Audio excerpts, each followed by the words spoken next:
예수께서 이 말씀을 하시고 눈을 들어 하늘을 우러러 이르시되 아버지여 때가 이르러 사오니 아들을 영화롭게 하사 아들로 아버지를 영화롭게 하게 하여 하옵소서.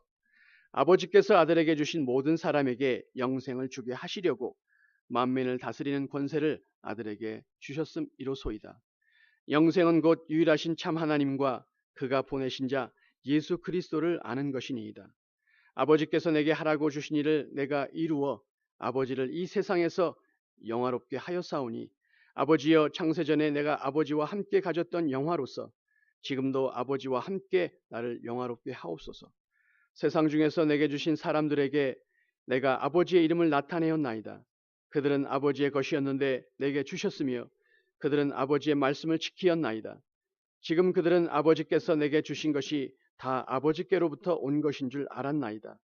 나는 아버지께서 내게 주신 말씀들을 그들에게 주었사오며 그들은 이것을 받고 내가 아버지께로부터 나온 줄을 참으로 아오며 아버지께서 나를 보내신 줄도 믿었사옵나이다.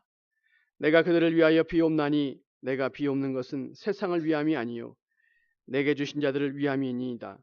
그들은 아버지의 것이로소이다. 내 것은 다 아버지의 것이요 아버지의 것은 내 것이온데 내가 그들로 말미암아 영광을 받았나이다.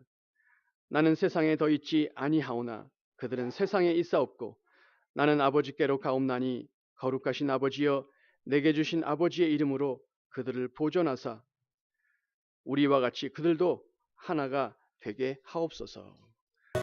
네, 그발강가에서 에스겔이 보았던 하나님의 모습, 하나님의 형상, 하나님의 이상은 두려운 것이었습니다. 여러분 기억하고 계시죠? 내 생물로 표현된 내 얼굴, 사자와 소와 사람과 그리고 오늘 주제로 삼을 독수리, 내 생물의 얼굴은 사실은 하나님이 아니었습니다. 그것은 하나님의 능력과 성품으로 상징되는 그런 모습이었고요. 오늘은 독수리에 대한 이야기를 할 텐데요. 한국에서는 독수리가 천연기념물 243호로 지정되었다고 하는 것을 제가 기록을 통해서 보았는데요. 특별한 존재니까 보호하자고 하는 마음으로 그렇게 지정이 된 것이겠지요.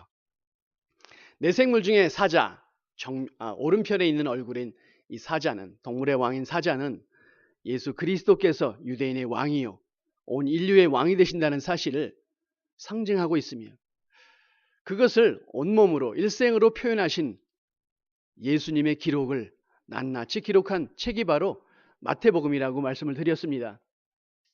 왼편에 있는 얼굴 소는 소의 일생이 평생 헌신하다 죽는 순간까지 자기의 가죽까지 뼈까지 다 주는 그런 일생처럼 왕이신 예수님께서 소로 오셔서 종으로 오셔서 저와 여러분을 위해 사시다가 십자가에 돌아가시고 입고 계셨던 옷까지 벗어주시는 헌신하시는 예수 그리스도, 그분의 일생을 낱낱이 기록한 책이 마가복음이라고 말씀드렸고요. 그리고 정면에 있는 얼굴, 사람의 얼굴, 2주 전에 했던 것으로 기억하는데요. 사람의 얼굴, 하나님의 아들이신 예수께서 저와 여러분처럼 똑같이 사람으로 아기로 태어나셔서 이 땅에 오시고 완전한 인성을 가지셔서 저와 여러분의 마음의 세밀한 움직임까지 다 이해하시는 우리와 똑같은 인간이시지만 오직 죄만 없으신 분으로 오셨다는 사실, 그래서 저와 여러분의 어려움을 철저히 다 이해하시는 분이며 때를 따라 돕는 은혜와 긍휼을 베푸시는 분이라고 말씀을 드렸습니다. 그분의 일생을 낱낱이 기록한 것이 바로 누가복음, 인성을 강조한 인자 되신 예수 그리스도를 자세하게 설명하고 기록한 것이 바로 누가복음입니다.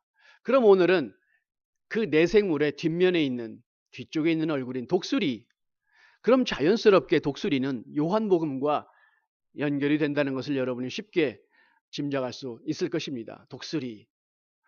독수리와 앞에 새 생물과 확연히 다른 것이 있다면요, 사자, 소, 사람과 이 독수리가 확연히 다른 것이 있다면 그 활동의 범위, 또 활동 주 무대가 다를 것입니다. 사자와 소와 사람은 반드시 그 발을 땅에 딛고 살아가는 독수리이지만 독수리는 그 활동 주무대가 하늘입니다. 공중이고요. 아무도 올라가 멈출 수 없는 그 하늘의 주무대가 바로 독수리의 주무대인 것이지요. 높은 건물을 지을 때마다 먼저 하는 것은 땅을 고르고 정지하는 작업을 합니다. 그리고 언제나 저와 여러분이 쉽게 볼 수 있는 것은요, 이 건물이 이러한 모습으로 세워질 것이라고 하는 큰 그림을 여러분 종종 보시죠. 근데 그 그림을 보면 우리가 땅에서 건물의 위를 바라보는 그런 그림이 아니라 하늘 위에서 바라보는 모습에, 즉 그 건물 전체를 어떻게 어떤 모양으로 세워지겠구나 하는 것을 알 수 있는 그림으로 그려져 있는 것이죠. 이것을 우린 조감도라고 부릅니다. 조감도. 그것은요, 이 조자가 새 조자인데요, 하늘에 떠다니는 새의 그런 뷰, 새의 눈으로 본 건물의 모양이다 해서 이런 도표나 그림을 조감도라고 합니다. 이렇게 생각하면요, 마태, 마가, 누가복음과 이 요한복음은 확연한 차이가 있을 것이라고 우리는 생각할 수 있습니다. 아침부터 식사하고 그리고 화장실 가고 남는 시간은 오직 성경만 보는 성경학자들이 말하기를요, 마태, 마가, 누가를 공관복음이다 이렇게 부릅니다. 즉 같은 관점에서 그 안에 기록된 주인공이신 예수 그리스도를 바라보았다, 그런 기록이다. 그래서 마태, 마가, 누가를 공관복음이라고 말합니다. 이 공관복음 안에 요한복음은 빠져 있습니다. 그럼 요한복음은 무엇일까요? 요한복음은 요한복음입니다. 그냥 요한복음입니다. 사복음서 중에 하나인 것이지요. 그 뜻은 어떤 의미냐면 이 요한복음은 완전히 다른 관점에서 그 기록 내용의 주인공이신 예수 그리스도를 설명하고 기록하였다, 이런 뜻입니다. 오늘 저와 여러분은 이제 내생물의 뒤편에 있는 얼굴, 독수리, 요한복음을 그래서 학자들은 독수리 복음이라고 부릅니다. 물론 마태복음을 사자복음, 또 소복음, 또 누가복음을 또 사람복음 이렇게 부르는 것처럼요, 독수리 복음이라고 부르는데, 저와 여러분은 오늘 요한복음의 내용을 다 볼 수는 없지만 살짝 보면서 우리 예수님께서 요한복음을 통해서 어떠한 모습으로 우리에게 알려주시는가 하는 것을 함께 상고해 보도록 하겠습니다. 요한복음은 예수 그리스도께서 하나님의 아들이시다, 신성을 가지신 하나님이시다 라는 것을 말하고 있기 때문에요, 여기엔 족보가 없습니다. 시작도 끝도 없는 하나님께 족보가 있을 수가 없는 것이겠지요. 1장 1절에 이렇게 시작합니다. 태초에 말씀이 계시니라. 이 말씀이 하나님과 함께 계셨으니 이 말씀이 곧 하나님이시니라. 태초에 로고스라고 하는, 로고스라고밖에 설명할 수 없었는데요, 헬라어로. 물론 로고스의 설명 그 이상입니다. 하나님은요, 말씀은요. 이 말씀이 하나님과 함께 계셨고 자세히 보니 이 말씀이 하나님이셨다는 겁니다. 그리고 2절에 계속됩니다. 그가 태초에 하나님과 함께 계셨음에, 그라고 하는 인칭 대명사로 바뀝니다. 말씀이요. 그리고 3절에 말합니다. 만물이 다 그로 말미암아 지은 바 되었을 때 지은 것이 하나도 그가 없이는 된 것이 없나니. 이것이 요한복음의 1장 1절부터 3절까지의 시작입니다. 얼마나 중요한 내용으로 시작되는지 모르겠습니다. 하나님이신 그분, 말씀이신 그분이, 로고스이신 그분이 하나님이신데 그분이 사실은 창조주 하나님이시다. 계속 읽어보면요, 이분이 우리와 똑같은 육신을 입고 이 땅에 오신 분이 바로 예수 그분이시다.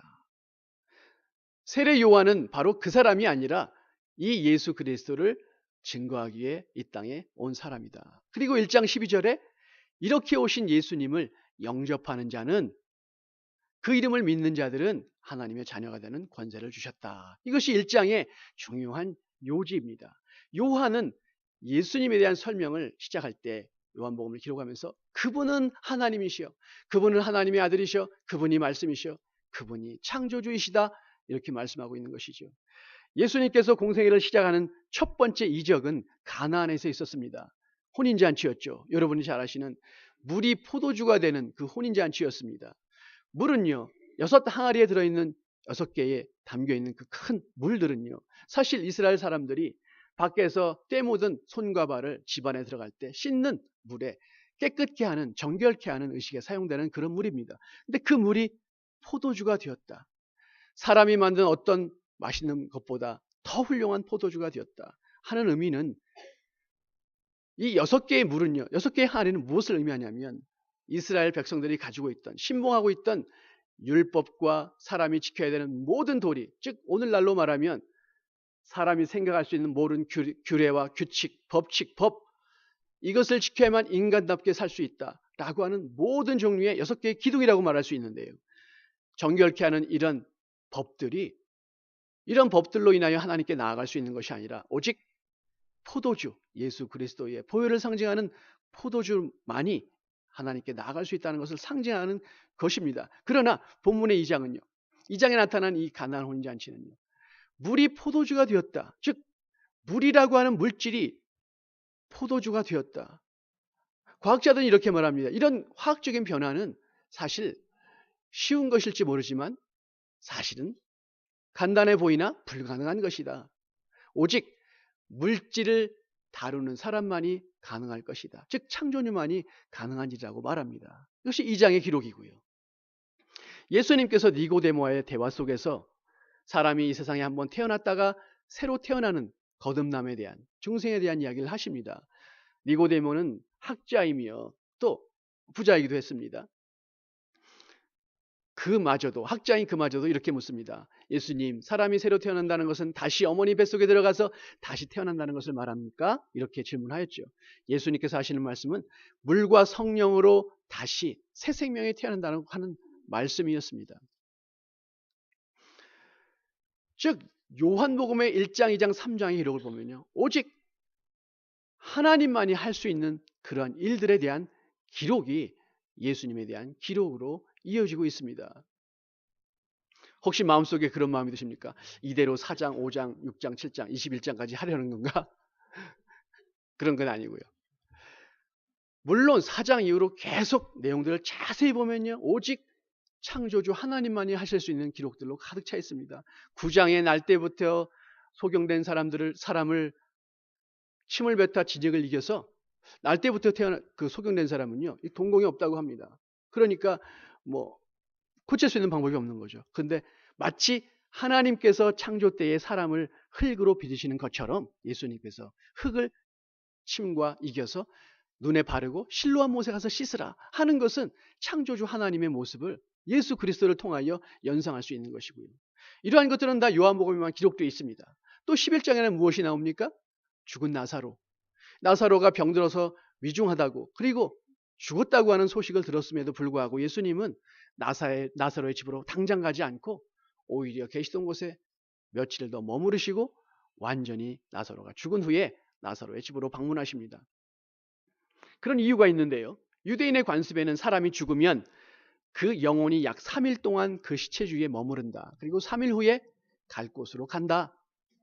이래서 3일장이 우리나라에도 있지 않습니까? 이스라엘의 관습과 우리나라의 관습이 아들을 중시하는 문화라든가 여러 가지가 비슷한 것이 참 많은데, 그러한 관습 때문에요, 예수님께서 4일 지난 후에 그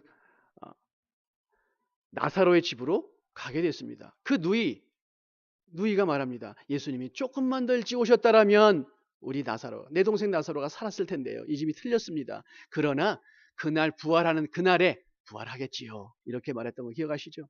예수님은 두려워하지 말고 믿기만 하라 하고 이미 썩어서 무덤 속에서 냄새가 나던 나사로를 부활케 하셨습니다. 이것은 생명을 주관하시는, 생명을 창조하시는, 생명의 주인이신 하나님 아니고서는 누가 이런 일을 할 수 있다는 말입니까? 오직 창조주로 묘사되어 있는 예수 그리스도, 그분이 하나님이시라는 사실을 보여주는 기록이라는 사실입니다. 예수님께서 이제 돌아가셨습니다. 그리고 부활하셨습니다. 제자들은 두려워서 한 곳에 모여 문을 잠그고 혹시 우리에게 해가 있을까 두려워하고 떨고 있는 그때에 예수님께서 나타나셨죠. 그리고 두려워 말고 평안히 있으라, 이렇게 축복의 말씀을 하십니다. 공교롭게 그 자리에 도마가 없었습니다. 후에 예수님이 나타나셨다는 얘기를 듣고 도마가 이렇게 말합니다. 나는 내 눈으로 예수님이 십자가에 두 손과 발이 못 박히고 또 창으로 허리에 찔린 그 상처를 나는 분명히 보았다. 예수님과 닮은 어떤 사람이 내 앞에 나타난다 할지라도 내 손가락으로 예수님의 그 구멍난 못자국난 손에 넣어보고 내 손으로 내가 분명히 본 그 옆구리에 그 상처에 내 손을 넣어보기 전에는 아무리 닮은 사람, 똑같은 사람이 와도 나는 절대로 믿지 않겠다. 이런 말을 했습니다. 그래서 우리는 도마를 말할 때 의심 많은 도마라고 말하는데요. 저는 이 구절을 읽을 때마다 참 이 도마가 한편으로 훌륭한 면이 있다. 이런 생각을 하게 됩니다. 하나님의 은혜입니다. 예수 그리스도께서 제자들이 모여있는 곳에 다시 한번 또 나타나셨습니다. 그곳에 도마도 있었습니다. 예수님이 도마에게 말씀하십니다. 도마야, 내 손가락을 내 손에 못자국난 손에 넣어보고 내 손을 내 옆구리 창자국에 넣어보고 믿지 않는 자가 되지 말고 믿는 자가 되라. 이렇게 말씀을 하셨습니다. 도마는 그 순간은요, 얼마나 큰 충격을 받았을까요? 그가 이렇게 말했습니다. 주여, 나의 주시며 나의 하나님이십니다. 내가 3년 동안 따라다니고 보았던 선생님, 예수님이 살아나셨군요. 이렇게 말하지 않고요. 그가 예수님의 말씀을 듣고 예수님을 본 그 순간 직관적으로 아무도 설명하지 않고 아무도 그에게 자세히 이야기하지 않았지만 직관적으로 알았습니다. 이분이 바로 나의 주인이시며 나의 하나님이시구나. 도마는 이러한 의심 많은 도마라는 그런 불명예스러운 이름일까요? 이런 이름을 평생 가지고 있지만 그 의심 때문에 예수 그리스도가, 부활하신 예수 그리스도가 자신의 주인이시며 자신의 하나님이라는 사실을 이렇게 당당하게 고백할 수 있었다는 사실입니다. 예수님이 태어나시기 700년 전에 한 아기가 태어날 것이라고 하는 예언했던 이사야의 기록은 어떤지 아십니까? 제가 여러분 이사야 9장 6절을 잘 읽어드릴 테니까 제가 설명은 하지 않을 거고요. 한 구절 한 구절 잘 들어보시기 바랍니다. 이런 말씀입니다. 이는 한 아기가 우리에게 낳고 한 아들을 우리에게 주셨는데 그의 어깨에는 정사를 메었고 그의 이름은 기묘자라 모사라 전능하신 하나님이라 영존하시는 아버지라 평강의 왕이라 할 것임이라. 도대체 이사야는 앞으로 700년 후에 태어날 한 아기, 특별한 아기에 대해서 묘사하고 있는데 그가 어떤 것을 느꼈을기에 특별한 아기라고 하는 묘사뿐만 아니라 그분이 전능하신 하나님이다. 우리와 똑같이 태어날 한 아기가, 우리에게 주신 한 아들이 전능하신 하나님이다. 영존하시는, 영원히 존재하시는 아버지다. 평강의 왕이다. 이렇게 말할 수 있을까요? 물론 그것은 자신이 깨달은 대로 그 이사야 9장 6절을 기록한 것이 아님이 분명합니다. 성령의 감동으로 그 부분을 기록했겠지요. 그는 하나님이 설명하지 않아도 직관적으로 성령에 감동되어 700년 후에 태어날 바로 그 아기 예수 그리스도께서 영존하시는 아버지여 또 전능하신 하나님임을 분명히 기록하고 있다는 사실입니다. 그리고 오직 요한복음에 나오는 특별한 그런 문장 형태, 문장 구조라고 할까요? 그것이 있는데요. 여러분이 잘 아는 겁니다. 이런 겁니다. 나는 생명의 떡이로라.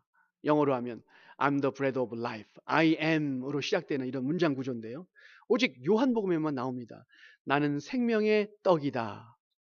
나는 세상의 빛이다. 나는 선한 목자라. 나는 양의 문이다. 나는 생명이요 부활이다. 나는 길이요 진리이니. 나는 참 포도나무요. 라고 하는 특별한 문장 구조인데요. 오직 요한복음에만 기록되어 있습니다. 이것이 어떤 의미가 있을까요? 왜 예수님은 이렇게 자신을 소개할 때 나는 이렇게 했을까요? 제가 지금 열거해드린 이런 내용들은요. 하나하나 각자의 입장에서 예수 그리스도께서 절대적인 존재라는 것을 말합니다. 나는 생명의 떡이다. 생명을 유지하기 위해서 반드시 필요한 것은 양식 아니겠습니까? 양식이 없이는 아무리 훌륭한 위인이라 할지라도 그 생명을 연장할 수 없는 것이지요. 생명의 떡이로라. 생명에 있어서는 가장 절대적인 존재가 바로 양식인 것처럼 바로 예수님이 그 생명의 절대적인 존재라고 말씀하고 있는 것이고요.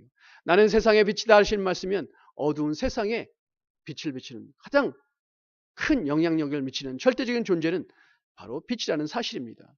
나는 선한 목자라 하는 것에 영향을 미치는 것이 양 아니겠습니까? 양들에게는요, 선한 목자가 절대적이라고 이렇게 우리가 이해할 수 있겠는데요. 우리는 양을 잘 모르지만 양에 있어서는요, 선한 목자가 있을 수 있고요, 사꾼 목자가 있을 수 있습니다. 그 양의 주인이 아니고 그저 삭슬 받고 그저 그날 하루만 무사히 넘기면 되는, 양이 고생을 하거나 양식을 잘 먹거나 관심 없이 그냥 오늘 하루만 잘 넘기는 사꾼 목자가 있는데, 그 양들에게는 이 선한 목자는 자신들이 살찌우며 또 털을 잘 생산할 수 있는, 건강하게 자랄 수 있는 절대적인 존재는 바로 선한 목자라는 사실입니다. 예수님은 모든 분야에 있어서 이렇게 절대적인 존재라고 말씀을 하시고 계시는 것이죠. 또 나는 양의 문이라고 말씀하셨는데요. 이것은 약간 설명이 필요한데요. 이스라엘 양을 치는 그런 목동들이 많으니까요. 좋은 풀과 꼴을 얻기 위해서 집을 떠나서 며칠씩 먼 곳에 가기도 하고 또 좋은 곳을 만나면 며칠씩 그곳에 머물기도 합니다. 그래서 광야에 나가서 그곳을 잠을 잘 때가 참으로 많은데, 많은 양을 이끌고 가다가 좋은 곳을 만나서 꼴을 먹고 그곳에서 밤을 지내게 될 때에 관습적으로요, 군데군데 우리처럼 만들어 놓은 곳이 있습니다. 담을 쌓아놓고 그곳에 양을 가둬놓고 캄캄한 광야에 사고가 나지 않도록 가두는 그런 우리를 만들어 놓는데, 특징이 있는데요. 거긴 문이 없습니다. 그 양의 우리에, 곳곳에 만들어 놓은 양의 우리에 문이 없습니다. 그래서 목자가 가서, 여러 명의 목자라면요, 그 문이 크다면 그곳에 문 입구에 거기에 누워 잠을 잡니다. 그래서 밤에, 캄캄한 밤에 아무런 사고가 나지 않도록 문을 가리고 있고요. 혹 알지 못하는 양 한 마리가 밖으로 밤에 나가려고 할 때 잠을 자고 있는 목자의 다리에나 걸리면 퍼뜩 깨서 그 양을 보호하는 양의 문인 것이지요. 광야 같은 세상을 사는 캄캄한 어둠을 지날 수밖에 없는 저와 여러분에게 절대적인 존재, 보호의 절대적인 존재는 바로 양의 문입니다. 그 양의 문이 나무로 만드는 것이 아니고요, 튼튼한 철제로 만드는 것이 아니라 바로 예수 그리스도께서 저와 여러분의 문이 친히 되어주신다는 사실입니다. 저와 여러분이 캄캄한 광야를 넉넉히 지나갈 수 있도록 친히 양의 문이 된다는 절대적인 존재라는 사실입니다. 나는 생명이요 부활이라고 말씀했습니다. 사망을 겪을 수밖에 없는 저와 여러분에게 가장 소중한 것이 무엇이겠습니까? 부활 아니겠습니까? 영원한 생명 아니겠습니까? 예수님은 절대적인 존재이십니다. 길이요 진리라고 말씀하셨습니다. 갈 바를 알지 못하고 이 땅에 태어난 저와 여러분, 주먹을 꽉 쥐고 태어나지만 무엇이 나의 길이며 나에게 주어진 사명인지 모르는 길을 가는 저와 여러분에게 절대적으로 필요한 것은 바로 길과 보이는 진리인 것입니다. 바로 예수 그리스도께서 길과 진리라고 말씀을 하셨고요. 마지막으로 예수님은 나는 참 포도나무요 라고 말씀했습니다. 저와 여러분에게 주어진 인생에서 열매를 맺고 살아야 할 텐데, 저와 여러분은 포도나무 가지거든요. 포도나무 가지에게는 가장 절대적인 것은 뿌리 아니겠습니까? 나는 참 포도나무요. 저와 여러분의 생을 인도하시고 주관하시고 이끄시는 분은 바로 예수 그리스도라는 사실입니다. 그래서 예수님께서 나는 생명의 떡이요, I am the bread of life, I am 라고 말씀을 했습니다. 모세가 살인자로 애굽에서 쫓겨나고 광야에서 떠돌 때에 그가 하나님을 만납니다. 여호와 하나님을 만나는 순간, 떨기나무 가운데 불꽃으로 임하신 하나님을 만나는 순간 하나님께 사명을 받습니다. 애굽으로 가서 고통당하는 이스라엘 백성들을 구원하여 내고 광야를 통과하여 가나안까지 이끄는 그 모세의 역할은요, 바로 예수님께서 온 인류를 노예 상태에서 구원하셔서 천국까지 이끄시는 그런 모습을 그림자로 보여주고 있는 것인데, 그런 사명을 받자 이 모세는 얼마나 황당했을까요? 가진 것이라고는 지팡이밖에 없는 이 모세에게 200만이나 되는 사람들을 인도하여 내라. 구원하는 리더가 되라고 말씀하시니 얼마나 놀라겠습니까? 모세가 이렇게 묻습니다. 내가 그들에게 가서 이렇게 말한다면 그들이 나를 인정하고 믿겠습니까? 그리고 또 하나, 내가 만난 당신, 나를 보낸 그분이 누구라고 내가 말할 수 있겠습니까? 라고 할 때 하나님께서 이렇게 말씀하셨죠. 나는 스스로 있는 자니라. 출애굽기 3장 14절 말씀인데요. 나는 스스로 있는 자니라. 영어로는요. I am who I am. 나는 나. 나는 하나님. 나는 누구라고 비유할 수 있는 존재가 세상에 아무도 존재하지 않기에 I am who I am. 저는 그렇게 이해합니다. 하나님은 하나님. 나는 나다. 나는 나로밖에 설명할 수 없다. 세상에 어떤 사람이 하나님 말고 내가 생명의 떡이다. 내가 세상의 빛이다. 나는 선한 목자다. 나는 참 포도나무다. 길과 진리다. 생명이요 부활이다. 양의 문이다. 라고 말할 수 있을까요? 오직 하나님만이 이런 말씀을 할 수밖에 없다는 사실입니다. 세상의 어떤 위인도 어떤 훌륭한 일을 한 사람도 나는 누구다. 라고 말할 수 있는 사람은 아무도 없다는 사실입니다. 저는 가끔 집에서 그런 비슷한 말을 합니다. 나는 너희들의 아빠다. 이렇게 떡볶이를 해주면서 그런 말 합니다. 나는 너희들의 아빠다. 아빠로서 해준다. 이렇게 제가 농담삼아 말하지만 사실 세상에 어떤 사람도 나는 하고 자신을 소개할 수 있는 사람은 아무도 없다는 사실입니다. 그것은요. 예수님께서 요한복음을 통하여 나는 하나님이다. 신성을 가진 하나님이다. 이렇게 말씀하고 있다는 사실입니다. 본문으로 돌아가 볼까요? 본문 17장, 요한복음 17장 1절부터 자세히 보면요. 우리 예수님의 마음 자세히 기록되어 있습니다. 예수님이 무엇을 목적하고 있는지를 자세히 기록하고 있는데요. 예수님께서 아들로 아버지를 영화롭게 하는 것이 예수님의 목적이라고 합니다. 그리고 때가 이르러서 그때는요. 바로 카이로스의 때인데 예수님이 십자가에 돌아가시는 때를 말합니다. 요한복음 2장에 예수님께서 가나안 혼인잔치에 포도주가 떨어졌을 때 어머니에게 했던 말씀. 어머니 내 때가 아직 이르지 아니하였나이다. 이때는 바로 십자가에 돌아가신 때를 말하는데요. 예수님이 십자가에 돌아가시는 그때 하나님이 영화롭게 되시고 저와 여러분들도 함께 영화롭게 하십니다. 그리고 3절에 영생은 곧 유일하신 참 하나님과 그의 보내신 자 예수 그리스도를 아는 것이다. 영생에 대한 말씀을 하시고요. 저와 여러분이 예수 그리스도께서 십자가에 돌아가시고 그분을 영접하여 그분을 알고 영생에 이르고 그리고 11절 끝까지 읽어보면요. 하나님과 예수님 그리고 저와 여러분이 하나가 되게 하는 것이 예수 그리스도의 목적이라고 하십니다. 우리가 하나가 되게 하옵소서 하는 기도를 하고 있습니다. 전 요한복음 17장을 정말 좋아하는데요. 1절부터 끝절까지요. 예수님의 제사장적인 기도입니다. 자신을 위한 기도가 아니라 하나님을 영화롭게 하고 자신은 십자가에 돌아가시면서 기도의 대상인 저와 여러분을 하나님과 하나가 되기를 기도하는 얼마나 은혜로운 그런 축복스러운 그런 기도인지 모릅니다. 이것이 요한복음을 통해서 십자가를 통하여 돌아가시는 예수 그리스도의 저와 여러분을 향하신 분명한 목적이라는 사실입니다. 자, 이제 지금부터 제가 정말 하고 싶은 얘기는 지금부터입니다. 요한복음을 여러분 읽어가실 텐데 꼭 두 가지를 기억하시기 바랍니다. 하나는 두 가지 단어라고 말씀드릴 수 있겠는데 하나는 영접이라는 단어고요. 두 번째 단어는 안다라고 하는 단어입니다. 먼저 영접. 이것이 저와 여러분에게 얼마나 중요한 단어일까. 요한복음 1장 12절에 보면 영접하는 자, 그 이름을 믿는 자들은 하나님의 자녀, 즉 하나님의 가족으로 하나님과 함께 되는 권세를 가진다고 말씀을 하셨는데 영접이라고 하는 것입니다. 영접은 그 이름을 믿는 것이다. 그의 이름은 예수. 예수라는 이름의 뜻은 자기 백성을 죄에서 구원할 자. 즉 예수 이름을 믿는다는 것은 예수님께서 나의 죄를 십자가에 가지고 가셔서 다 없이 하시고 나를 구원하셨다고 하는 것을 믿는 것. 그것이 예수 이름을 믿는 것이고 그것이 영접입니다. 근데 이 영접이라는 단어는요. 그렇게 어려운 단어가 아니에요.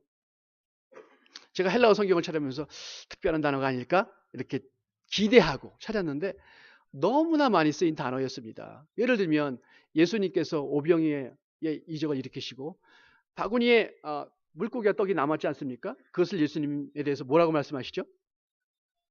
뭐라고 하셨죠? 기억하시나요? 그것을 거두어 버리지 않게 하라고 그렇게. 그러니까 남는 음식에 대한 예수님의 생각을 알 수 있는 대목이기도 한데, 남는 음식을 거두어라고 할 때 거두라고 하는 단어가 영접입니다. 람바노라고 하는 헬라어인데, 거두어라. 그 남는 음식을 소중히 여기시는 예수님의 마음이 담긴 것 같습니다. 그리고 수십 군데 신약 성경에 이 람바노라는 단어, 영접이라는 단어가 써 있는데요. 어떨 때 쓰였냐면 가진다, 가져온다, 취한다, 소유한다, 내 것으로 하는 것, 내 것으로 적극적으로 가져오는 것. 그리고 또 하나 보면서 제가 놀라운 것, 저도 이번에 처음 하나 발견됐는데, 먹는다라는 단어도 있었습니다. 어디에 쓰였나 보니까요, 딱 한 군데 쓰였는데, 사도 바울이 사울이었을 때에 대제사장에서 공문을 받아 가지고 와서 예수 믿는 사람들을 다 잡아 가두려고 그 공문을 가지고 말을 타고 다메섹으로 열심히 달려갈 때예요. 그 도중에 빛으로 오신 예수 그리스도를 그곳에 만납니다. 너무나 놀라서 땅에 엎드려져 주여 누구십니까? 라고 물을 때 예수님께서 나는 네가 핍박하는 예수라 이렇게 말씀했습니다.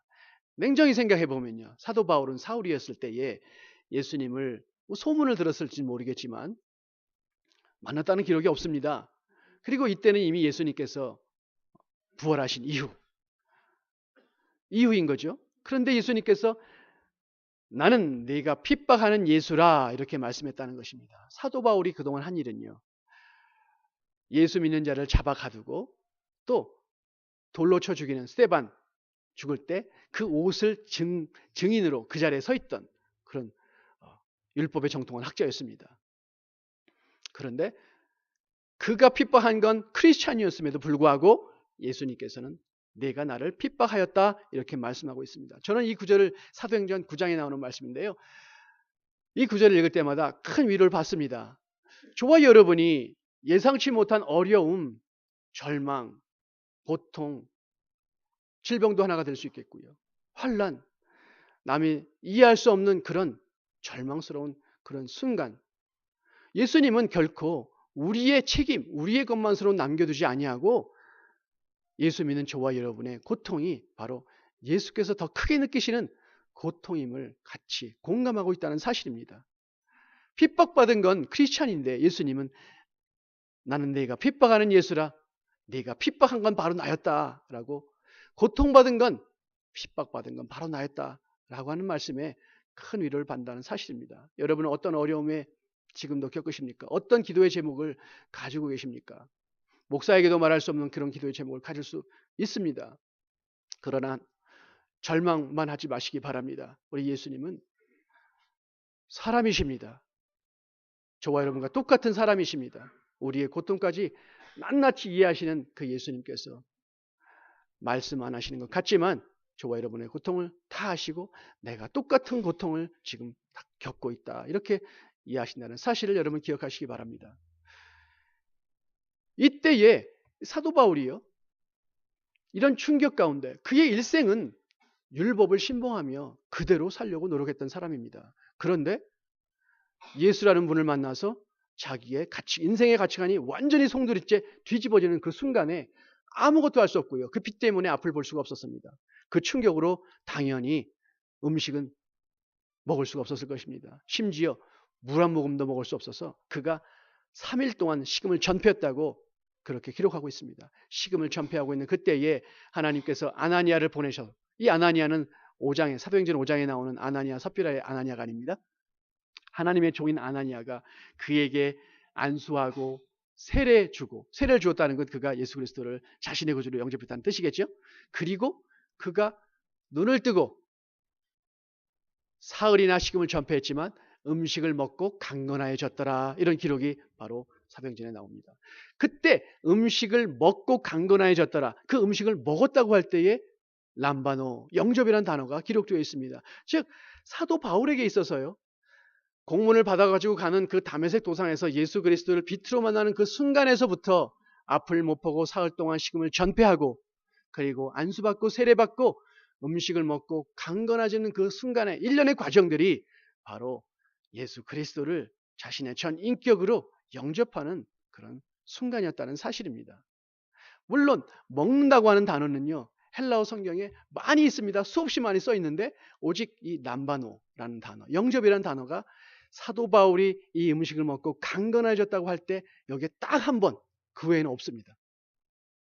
딱 한 번 사용됐다는 것입니다. 누가는 사도행전을 기록할 때 그 의미를, 영접이라는 의미를 분명히 알고 사도 바울의 입장을 잘 이렇게 설명을 한 것이죠. 혹시 이 자리에 저와 여러분 가운데 교회는 오래 다녔지만 아직 예수 그리스도를 나의 구세주로, 나를 위해 십자가에서 돌아가신 분으로 영접하지 아니하셨다면 한 번도 남김없이 영접하는 저와 여러분 되시기를 예수님의 이름으로 축원합니다. 두 번째 단어는 안다고 하는 단어인데요. 요한복음 17장 3절의 말씀입니다. 영생은 유일하신 참 하나님과 그의 보내신 자 예수 그리스도를 아는 것이다. 이미 저와 여러분은 예수 그리스도를 영접하여 구원의 반열에 섰습니다. 이제 영생의 과정에 있는 것이죠. 예수님께서 재림하셨을 때 저와 여러분에게 주신 그 영생이 완성되어질 것입니다. 그렇다면 이 땅에 사는 동안 저와 여러분의 영생은 한편으로는 완성된 것이기도 하고 한편으로는 과정이기도 할 것입니다. 그 과정 중에 유일하신 참 하나님과 예수 그리스도를 아는 것, 이것이 너무나 중요하다는 사실입니다. 이 안다는 것은 헬라어 단어로 기노스코란 단어인데요. 여러분 많이 들어보셨을 겁니다. 기노스코. 어떻게 쓰는지는 모르시겠지만 많이 들어보셨을 텐데, 학자들이 이런 설명하는 것도 여러분 많이 들어보셨을 텐데, 이 기노스코란 단어는 동침이란 단어다. 부부간의 그런 관계를 말하는데, 창세기에 아담과 하와가 동침함에 가인을 낳고 아벨을 낳고 셋을 낳고 할 때 그 동침이라는 단어가 야다라고 하는 단어 들어보셨죠? 야다라는 단어인데 히브리어의 그 야다와 헬라어의 기노스코라는 단어는 같은 의미를 담고 있다. 이렇게 설명을 합니다. 그런데 아무리 생각해도요, 저는 히브리어의 그 언어라고 하는 것은 또 문화나 관습을 담고 있는데 히브리어의 야다와 헬라어의 기노스코를 똑같이 볼 수 있을까? 약간 무리가 있지 않을까? 이런 생각을 했습니다. 그런데 사전을 찾으면서요, 하나 발견을 하게 됐는데 누가복음에 예수님께서 성령으로 잉태되었고 그리고 마리아와 요셉은 정혼한 관계였지만 아기가 태어날 때까지 동침치 아니하였다 하는 기록이 있는데요. 그 동침이란 단어가요, 기노스코라는 단어로 쓰여 있다는 것을 보고요. 야, 누가는 다 알고 이렇게 썼구나, 이 단어를 썼구나 하는 것을 알게 되었습니다. 맞습니다. 학자들의 말이 맞네요. 기노스코라는 단어는 동침이라는 단어와 같이 쓸 수 있는 단어입니다. 즉 안다고 하는 것은요, 깊은 교제를 통하여 그분을 잘 아는 것입니다. 제가 마치 송중기를 내가 잘 알아요, 정우성을 잘 알아요 하는 것과 다릅니다. 그 사람들은 나를 모르거든요. 내가 하나님을 잘 알아요, 예수 그리스도를 잘 알아요 한다면 그분이 예수 그리스도께서 나를 아는 것입니다. 어떻게 알아갈 수 있을까요? 그분과의 교제를 통해서 알아가게 됩니다. 교제는 어떤 형태로 나타납니까? 기도로 그분과 이야기합니다. 그리고 오늘 제가 여러분에게 강조하고 싶은 것, 요한복음을 읽어주시기 바랍니다. 요한복음에 나타난 예수 그리스도는 이러한 분이라고 하는 그런 기록을 통해서 하나님이 어떤 분인지 알아가게 된다는 사실입니다. 만약 목사가 성경을 읽지 않는다면 가짜 아니겠습니까? 안수 집사가, 장로님께서 성경을 읽지 않는다면 교회에서 아무리 바쁘게 훌륭한 일을 많이 한다 할지라도 예수 그리스도와 관련을 맺고 있지 않다면, 교제하고 있지 않다면요, 영생의 과정이 있다고 우리가 어떻게 말할 수 있겠습니까? 제가 이 설교를 준비하면서요, 의도하는 바는 그럽니다. 어떠한 이유를 통해서든 저와 여러분이 성경 읽는 그런 과정에서 잠깐 멈추었거나 잠깐 베케이션 중에 있다면 이번 기회를 통해서 오늘 기점으로 다시 마태복음부터 기록된 예수님은 어떤 분이신가, 하나님의 성품은 어떤 분이신가 알아가기를 예수 그리스도 이름으로 축원합니다. 이렇게 알아갈 때 예수 그리스도와 하나님을 기노스코하게 될 때에 어찌 우리가 성경을 아무리 100번 본다 할지라도 그분들을, 예수 그리스도와 하나님을 정확히 알아갈 수 있겠어요? 그렇게 읽어가는 과정은요, 참 복된 것인데 그것은요, 어떤 증거냐면 저와 여러분이 영생의 과정에 있다고 하는 분명한 증거라는 사실입니다. 저도 오늘 이후로 더욱더 열심히 성경을 읽어 가도록 하겠습니다. 여러분도 유일하신 참 하나님과 예수 그리스도를 기노스코해 가는 그런 과정을 밟으시기 바랍니다. 그발강가로 다시 한번 가볼까요? 구약의 많은 선지자들은 하나님을 만났을 때에 정말 두려워했습니다. 언급했던 이사야는 하나님을 만났을 때 이렇게 말했습니다. 화로다 나여 망하게 되었도다. 내가 부정한 백성 중에 거하면서 부정한 입술을 가지고 내가 거룩하신 하나님을 배웠으니 나는 이 자리에서 죽었다. 이렇게 말했고요. 에스겔은 하나님을 만났을 때에 내 온몸에 힘이 다 빠지고 내 얼굴빛이 썩은 것처럼 색이 변했고 내 무릎에 힘이 빠졌다. 이렇게 말했습니다. 심지어 신약의 사도 요한은 요한계시록에서 거룩하신 하나님의 존전에서 그가 서 있을 수 없어 죽은 자같이 땅에 엎드러졌다. 이렇게 기록하고 있습니다. 하나님은 모든 사람들이 두려운 분으로 그렇게 인식하고 있습니다. 저와 여러분도 10년, 20년 예수를 믿는다 할지라도요, 교회 다닌다 할지라도요, 성경을 통해서 하나님과 예수 그리스도와 교제하지 아니하면 하나님은 두려운 하나님으로 그렇게 존재할 수밖에 없습니다. 그런 두려운 하나님이 그발강가에서 에스겔에서 나타나셨습니다. 그리고 내 생물의 얼굴로 보여주셨습니다. 그 메시지 무엇입니까? 너희들이 두려워하는 나는 여호와 하나님은 사자의 얼굴을 가졌다. 왕이시다. 그러나 겸손한 왕이요 평강의 왕이시다. 너희들이 두려워하는 여호와 하나님은 소의 얼굴을 가졌다. 소의 성품을 가졌다.